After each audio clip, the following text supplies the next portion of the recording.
My name is Julia Whitney, and today I'm going to be talking to you about Jeffrey Dahmer, the serial killer. How I chose my topic. Many of my friends were doing serial killers, so I decided to do one as well. I've heard many people talk about Jeffrey Dahmer, including my parents, friends, and I've even heard his name in a lot of songs. A song I know it from is Katy Perry's song called Dark Horse, where Juicy J comes in rapping and says, "I'll eat your heart out like Jeffrey Dahmer." How I got the information. I came across a documentary about Jeffrey Dahmer that immediately caught my eye. I began to watch it and became very interested in the case and the murders. Most of my information will be coming from the documentary that I watched along with some research. Jeffrey Dahmer's childhood. Jeffrey Dahmer, at a young age leading into his teenage years, found joy in capturing little animals and dissecting them. He would often gather roadkill and take it back to the woods near his house and dissect them. He was outgoing when he was young, but then grew to be shy and awkward. When Jeff was 10, his mother was hospitalized and treated for anxiety.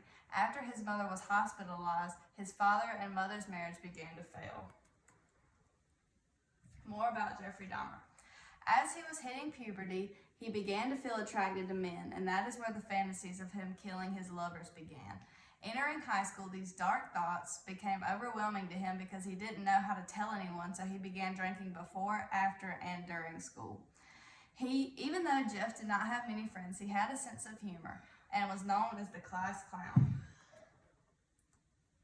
The first kill. Jeffrey Dahmer made his first kill shortly after he graduated high school in 1978.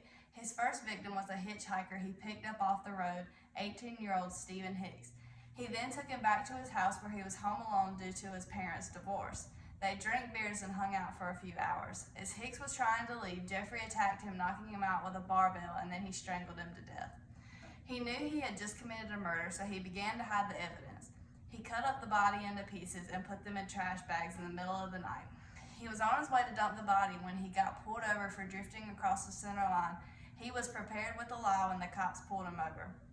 He said that he was worked up and couldn't sleep because of his parents' divorce, and a trip to the dump might help him get his mind off things. They let him go with the ticket.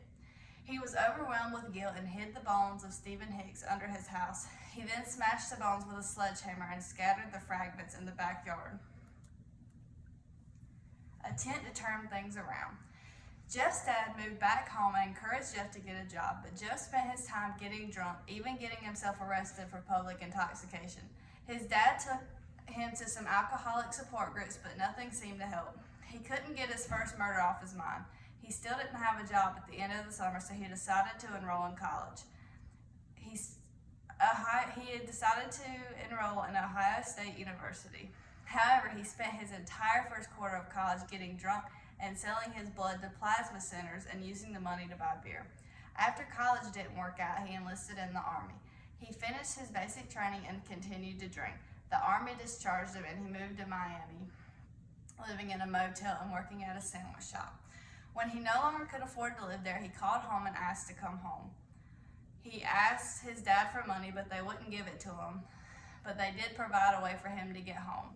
His dad picked him up from the airport and decided that Jeff should live with his mom.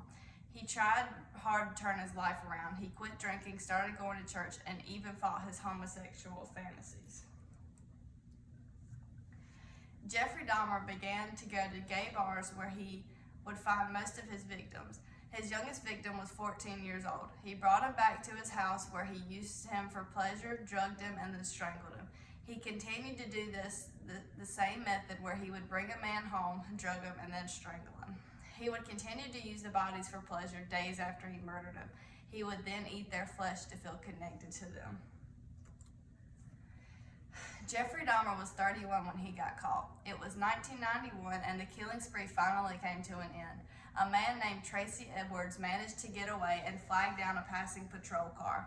The police searched the apartment and found over 80 Polaroid pictures of bodies that had been dismembered. In the kitchen, they found 4 heads sitting in the refrigerator. The trial. Dahmer was taken in and tried to blame the alcohol instead of himself. Dahmer confessed to all 17 murders after 6 weeks of investigation. Dahmer pleaded guilty but insane. He argued that his drive was uncontrollable. The jury found him legally sane. The judge sentenced Dahmer to 937 years in prison, but his time in prison did not last very long. Dahmer went to church in prison and was baptized. In August 1994, he was attacked in the chapel with a knife, but he survived. However, on November 29, 1994, he was attacked with a metal rod from the gym. Dahmer died on the way to the hospital. Dahmer was cremated and his ashes were split between his mother and father. There was no funeral, no tombstone, no service. Jeffrey Dahmer was a twisted serial killer with a lot of mystery that we may never find out.